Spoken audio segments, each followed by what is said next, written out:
She was 27 years old. Her name was Destiny Stewart, a certified nursing assistant at Pine Forest Health and Rehabilitation in Jackson, Mississippi. On the night of March 22, 2025, her life was abruptly ended in the parking lot of her workplace. The man responsible was 29-year-old Samuel Coleman, her former partner. After an argument, he shot her once in the head, then turned the gun on himself. Both were taken to a local hospital and removed from life support the following day. Destiny had met Coleman through a prison PenPal program. During his incarceration, she provided him with financial support, covering his bills and helping to enhance his image. She referred to him as her husband, indicating a deep emotional investment in the relationship. However, after deciding to end the relationship and cease financial support, the situation escalated tragically. This case has garnered attention due to the dynamics of their relationship and the circumstances leading to the incident. It serves as a somber reminder of the potential risks associated with relationships formed under such conditions. In the following segments, we will explore the details of Destiny Stewart's life, her relationship with Samuel Coleman, and the events that led to this tragic outcome.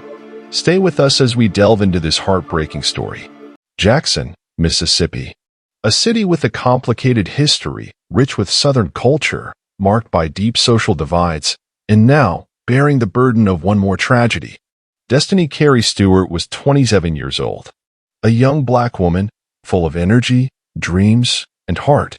Known by her co-workers at Pine Forest Health and Rehabilitation for her tireless dedication, her infectious laughter, and the compassion she brought into every patient room. Her family remembers her as the one who always checked in, the one who never showed up empty-handed, and the one who believed, almost to a fault, that people deserved second chances. In her world, Destiny wasn't just a caregiver by trade. She was a caregiver by nature. Always giving, always trying, always loving a little harder than the world ever seemed to love her back. The man who would end her life was named Samuel Dwayne Coleman, 29 years old. Recently released from prison, but he hadn't always gone by that name. Records would later show aliases, scattered run-ins with the law, and a history that read like a long shadow stretching behind him. He had served time in the Mississippi Department of Corrections and had met Destiny through a prison PenPal program, one of many designed to help inmates form connections on the outside. Sometimes they work, sometimes they don't, and sometimes they end in blood. From the beginning, Destiny had seen something in Samuel that others didn't. To friends and family, it was puzzling. He was still incarcerated, still carrying the weight of old crimes, still trying to rebuild. But Destiny believed he could change. She didn't just write him letters. She sent him money, helped with his commissary, paid his phone bills, maintained his image online, bought him clothes, supported his transition back into society once he was released. She gave, and gave, and gave, and she called him her husband. It wasn't clear if they were ever officially married, but in Destiny's mind, and on her social media, that's who he was. She posted about their love with pride, shared photos of them smiling, embraced, standing side by side, as if to say to the world, "See, we made it. He's changed." But underneath those posts, her friends noticed something, a subtle change in tone. Shorter captions, longer silences, pictures that once came often stopped. The once frequent declarations of love slowly gave way to quiet withdrawals. And then, they stopped altogether. Those close to Destiny would later recall that she had become tired. Tired of the emotional labor. Tired of giving so much and receiving so little. Tired of the pressure to carry a man who, by all accounts, refused to carry himself. She wanted to move on. To reclaim her life, to focus on herself. She stopped sending money, stopped answering every call, stopped replying to the guilt-laced messages that followed. But ending things with someone who feels entitled to your life is never just that simple. As the weeks passed, Samuel grew angry. Friends say he would call her repeatedly, message her at all hours, show up unexpectedly. There were reports that Destiny had confided in people about feeling unsafe, that she had changed her number more than once, that she had blocked him on social media. that she was considering a restraining order but hadn't yet filed one. Still, she tried to maintain her dignity, to go to work, to clock in, to do her job. Friday, March 22nd, 2025. It was the end of the work week. Destiny had just finished her shift at Pine Forest Health and Rehabilitation. She walked out into the parking lot, possibly checking her phone, maybe thinking about dinner or what movie she might watch that night. She never saw him coming. Samuel Coleman was waiting. Whether he followed her there or had been watching the building for hours, no one knows. What is known is this: he confronted her in the parking lot. Witnesses nearby heard shouting. One person later said they thought it was just a couple arguing, nothing serious. But then, a single shot. Destiny fell. Then, without pause, Coleman turned the gun on himself. The staff and residents of the nursing home rushed out. Emergency services were called. Destiny and Samuel were still breathing, barely, when paramedics arrived. Both were taken to the University of Mississippi Medical Center. They were placed on life support. Neither survived the night. Destiny Stewart was pronounced dead in the early hours of Saturday, March 23rd. Samuel Coleman died shortly after. The community was left in disbelief. A murder-suicide. In broad daylight. At her workplace. By the man she once loved. The questions began pouring in. Loud. Relentless. Heartbreaking. Why didn't she get help sooner? Why didn't he stay away? Why did she believe he could be saved? And why do so many women find themselves giving everything to men who would, in the end, destroy them? The tragedy of Destiny Stewart's death didn't begin in a parking lot. It began years earlier, with a letter sent to a prison cell. And as the story unfolded, it became clear, this wasn't just a murder-suicide. This was a story about trust, about desperation, about the hope we place in people who, time and again, show us who they are. And about a system that makes it too easy for women like Destiny to be forgotten, until it's too late. Destiny had been raised in Jackson, surrounded by family who cared for her deeply. Her mother described her as the light of the house. The kind of girl who smiled even when she was hurting. The kind of woman who worked long hours at the nursing home, then came home and made sure her siblings were fed and her elderly grandmother had her evening medication. She didn't complain. She didn't ask for anything in return. She found purpose in helping others. That's why nursing had called to her. Even as a CNA, her care for patients went beyond the call of duty. Residents at Pine Forest would ask for her by name. Coworkers said she had a gentle way of talking to people with dementia. She made them feel seen, even when their minds wandered elsewhere. Her future seemed full of promise. She had plans to return to school, to get her LPN certification. She'd even talked about becoming a registered nurse one day. She wanted to buy a house, travel, take her mother to the beach. But somewhere along the way, her kindness was mistaken for weakness. She met Samuel Coleman in 2022, just before he was set to begin the final year of his sentence for aggravated assault. They began exchanging letters through a prison PenPal website. Destiny had always believed in rehabilitation. She thought everyone deserved a chance to be better. She told friends she felt like Samuel had been forgotten by the world, that maybe her love could help him find something worth living for. The letters quickly turned into phone calls. Then, video chats. Before long, Destiny was driving hours to visit him in person. On her days off, she was mailing care packages, sending money through online transfer apps. She wanted him to feel like he had support, like he mattered. Samuel responded with affection, at least at first. He called her wifey, sent her drawings from his cell, promised that once he was out, they'd build a life together. Destiny believed him. She began referring to him as her husband, even changed her last name to Coleman on Facebook for a short time. But what Destiny didn't fully realize was how much her support was enabling Samuel, not empowering him. The money she sent didn't just go to phone time or commissary snacks. It paid for clothes, shoes, and even a new phone after his release. She helped him apply for jobs, but he rarely followed through. He'd say the world was against him, that people looked at him differently because of his record. And so, He leaned harder on Destiny, emotionally, financially, and psychologically. He became demanding, jealous, possessive. If she didn't answer a call, he would blow up her phone. If she went out with friends, he accused her of betrayal. If she posted a photo without mentioning him, he'd message her in all caps, asking why he didn't matter anymore. The tension grew. By late 2024, Destiny had begun pulling away. Quietly at first. She stopped responding as often. Stopped posting about him. She confided in a friend that she was tired of the stress, the manipulation, the guilt trips. But leaving a man like Samuel wasn't easy. He'd tell her things like, "You're all I got," or, "If you leave, I'll have nothing." One message read, "Don't forget who was there when nobody else was." It twisted the truth, made her question her own version of events. It made her feel like walking away would make her the villain. She tried anyway. In February 2025, she told him it was over, that she needed space, that she wouldn't be sending money anymore. He begged. Then he threatened. Then he vanished for a while. She blocked him, changed her routine, warned her friends not to give out her schedule.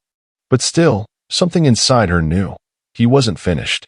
She didn't call the police. Maybe because she didn't think they'd take her seriously. Maybe because there was no concrete threat, just a feeling. Maybe because she didn't want to believe the man she once loved was capable of hurting her. Then came March 22nd. She worked the evening shift. Left the building just after 9 p.m. The parking lot was dimly lit. Her car was parked near the back, close to the employee entrance. As she walked toward it, someone stepped from the shadows. It was Samuel. Security cameras caught part of the encounter. There was shouting, a struggle. Then, a flash from the muzzle of a gun. Destiny collapsed. Samuel stood over her for a moment, then turned the weapon on himself. Police arrived within minutes. EMS followed. The scene was chaos, sirens, screaming, stretchers. Co-workers stood in shock. Nurses wept. Patients looked on from the windows of the facility where Destiny had once cared for them. At the hospital, doctors tried to stabilize both of them. But the damage was catastrophic. The bullet had struck Destiny in the head. She was placed on life support, but there was no brain activity. Samuel had shot himself in the mouth. His injuries were deemed unsurvivable. By the morning of March 23rd, both were gone. In the aftermath, Destiny's family was left devastated. Her mother collapsed when the news was delivered. Her siblings couldn't understand how someone so loving, so selfless, could meet such a violent end. The questions poured in from the public. Why didn't she report him? Why hadn't there been a protective order? Why do women stay? The truth is never simple. Destiny wasn't naive. She wasn't foolish. She was hopeful. She believed in second chances. She believed in love. And it cost her everything. Her funeral was held a week later. Hundreds attended. Many wore purple, symbolizing awareness of domestic violence. Her casket was white, trimmed in gold. Her favorite color. Her picture, displayed on a large poster board near the altar, showed her smiling, holding a patient's hand. In the front row, her mother clutched a framed photo of Destiny from her high school graduation. Her father, silent and stone-faced, held the program in shaking hands. Speakers took the microphone one by one, co-workers, family, friends. Each told the same story in different ways. She was light. She was warmth. She didn't deserve this. At the gravesite, a nurse from Pine Forest placed her ID badge on the casket before it was lowered.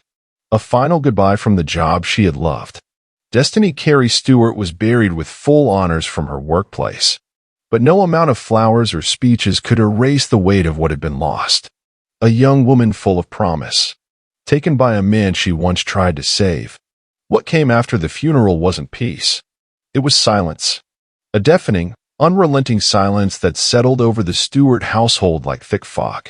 Her bedroom was left untouched. The scent of her hair products still lingered in the air. Her nursing scrubs, folded and ready for another shift, remained on her dresser. Her shoes, the ones she always kicked off at the door, sat waiting by the mat, untouched since the night she never came home.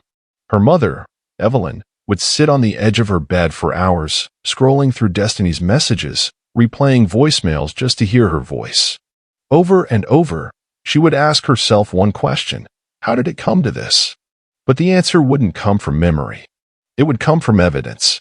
From piecing together a timeline so warped by emotional manipulation that even those closest to Destiny hadn't seen it clearly until it was too late. In the weeks following the murder-suicide, investigators began combing through phone records, social media messages, and financial transactions. The picture that emerged wasn't just one of a failed relationship. It was the anatomy of obsession, the meticulous unraveling of a possessive man who believed Destiny owed him everything. Even after she walked away, Samuel Coleman's criminal record spanned nearly a decade. Assault, intimidation, threats, resisting arrest. And though he had technically served his time, it became evident through his online behavior that he had never truly reformed.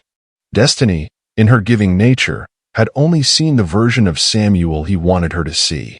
Private messages revealed a shift in tone starting late 2024. Where once his words were affectionate, they became laced with anger and guilt.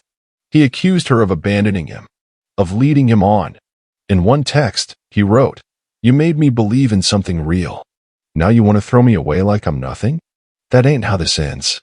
Friends testified that Destiny had expressed fear in her final weeks. She told one coworker that Samuel had shown up unannounced at her job in February, just standing by the entrance, watching. She didn't report it. She didn't want to cause a scene, but it had unsettled her. Then came the incident at her apartment complex. A neighbor recalled hearing raised voices in the parking lot one night in early March.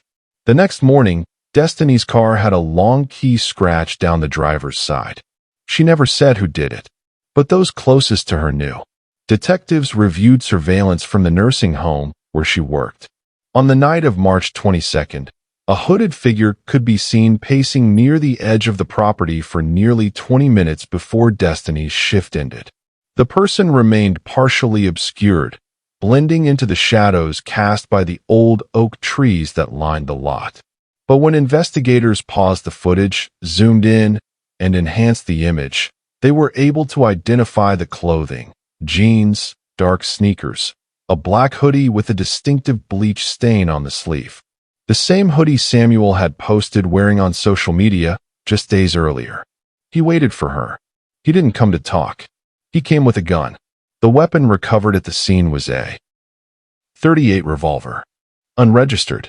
Its serial number had been scratched off, but ballistics would later confirm it had been used in 2 prior shootings in Memphis, both linked to gang activity.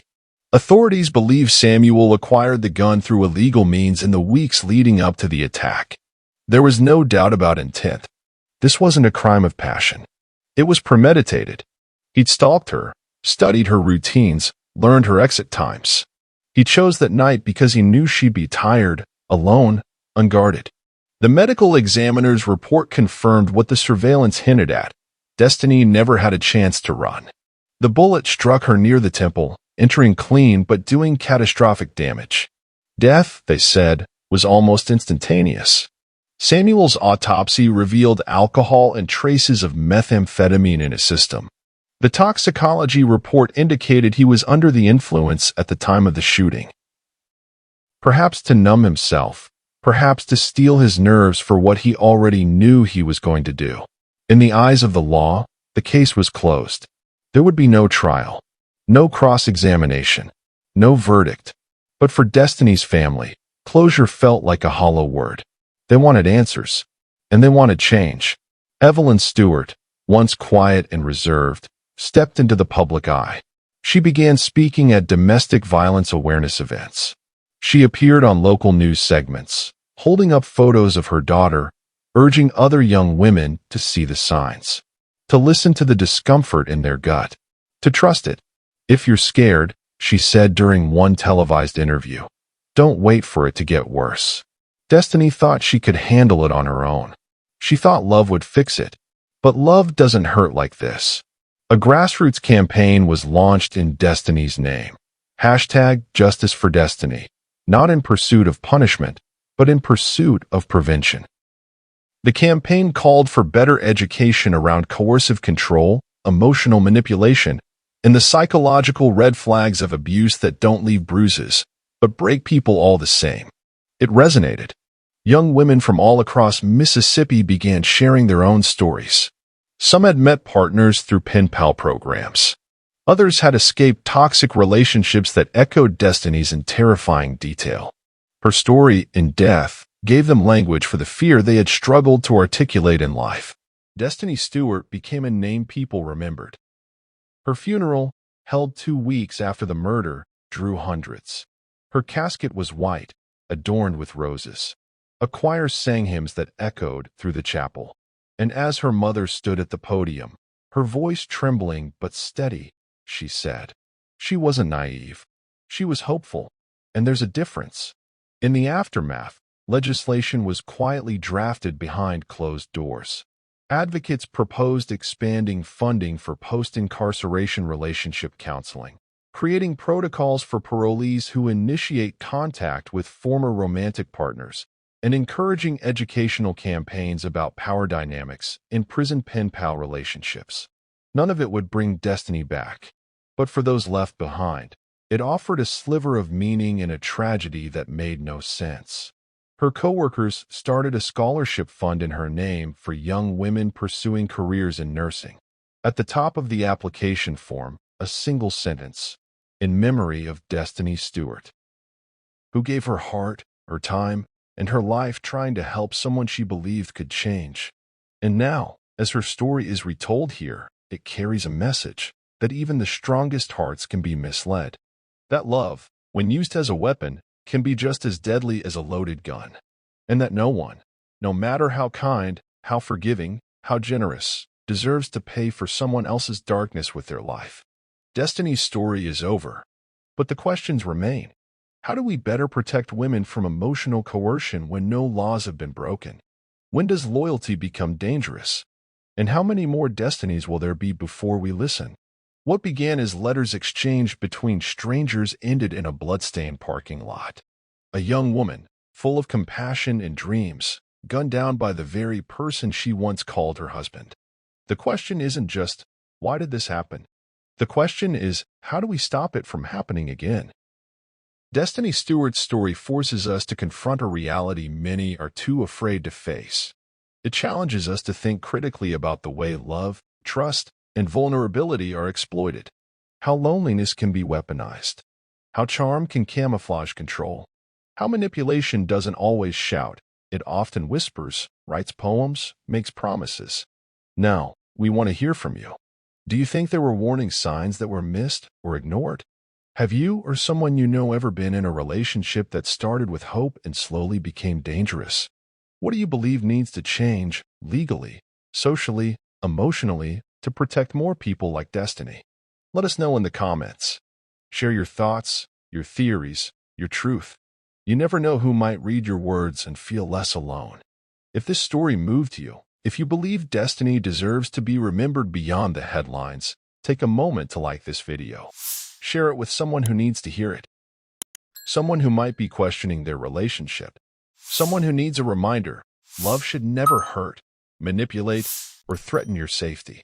Subscribe to this channel for more in-depth true crime stories that don't just report the facts, but explore the hearts, the histories, and the hard questions behind them. Because every victim deserves to be known. Every tragedy deserves to be understood. And every viewer, like you, has the power to make sure these stories aren't forgotten. Thank you for watching. We'll see you in the next one.